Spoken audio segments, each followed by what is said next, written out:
এদিকে অবৈধ দখল উচ্ছেদ করতে সাভারের আশুলিয়ায় চলছে অভিযান।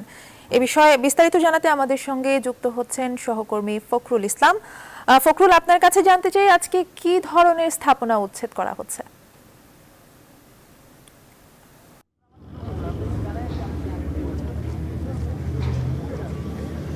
ধন্যবাদ অর্থী। আসলে সকাল থেকে কিন্তু বিআইডব্লিউটি এর যে তৃতীয় ধাপের অভিযান সেটি কিন্তু চলছে, এখনো কিন্তু চলছে, চলমান রয়েছে বিআইডব্লিউটি অভিযান। আপনারা দেখতে পাচ্ছেন এটি একটি রেডিমেড কনক্রিট লিমিটেডের একটি প্রতিষ্ঠান এবং এখানে বেশ কিছু স্থাপনা রয়েছে। তাদের কনক্রিট মিক্সড যে স্থাপনাগুলো সেগুলো কিন্তু ভেঙে দেওয়া হচ্ছে, সিমেন্ট পড়ছে।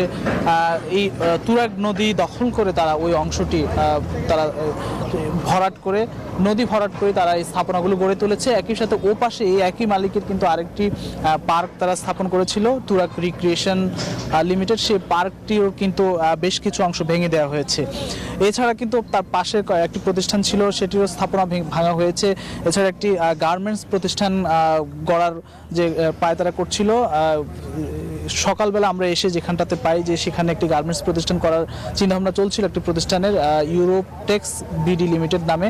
সেটিরও কিন্তু যে স্থাপনাগুলো রয়েছে, ঘর রয়েছে, সেগুলো ভেঙে দেওয়া হয়েছে এবং সেখানে 1 লক্ষ টাকা জরিমানা করা হয়েছে, অনাদায়ে জেল দেওয়ার কথা রয়েছে। এছাড়া কয়েকটি যেসব স্থাপনা পাওয়া যায় এবং বালু এবং যেসব যানবাহন সেখানে ছিল সেগুলো কিন্তু নিলামে তোলা হয়েছে। এর মধ্যে একটি ভেকু নিলামে তুলে প্রায় 8.5 লক্ষ টাকা আদায় করেছে বিআইডব্লিউটি। এই অভিযান কিন্তু আগামী আরও 12 দিন পর্যন্ত চলবে।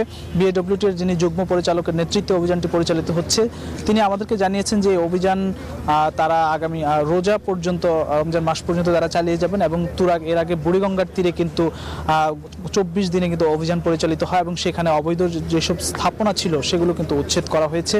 আজ কিন্তু ঢাকার আশপাশের যে নদীগুলো রয়েছে, তুরাগ, বালু এবং বুড়িগঙ্গা, এগুলো কিন্তু উদ্ধার অভিযান কিন্তু চলছে এবং এখন তুরাগ তীরে অন্যান্য যেসব স্থাপনা রয়েছে আমার ডানে এবং বামে, সেসব স্থাপনা কিন্তু অভিযান নিয়মিত চলবে। তো এই ছিল আমার কাছে তুরাগ তীর থেকে বিআইডব্লিউটির অভিযানের সবশেষ পরিস্থিতি। অর্থী। ফখরুল, অসংখ্য ধন্যবাদ আপনাকে। দর্শক, অবৈধ স্থাপনা উচ্ছেদ অভিযান চলছে সাভারের আশুলিয়াতে, সেখান থেকে সবশেষ খবরাখবর জানাতে যুক্ত হয়েছিলেন সহকর্মী ফখরুল ইসলাম।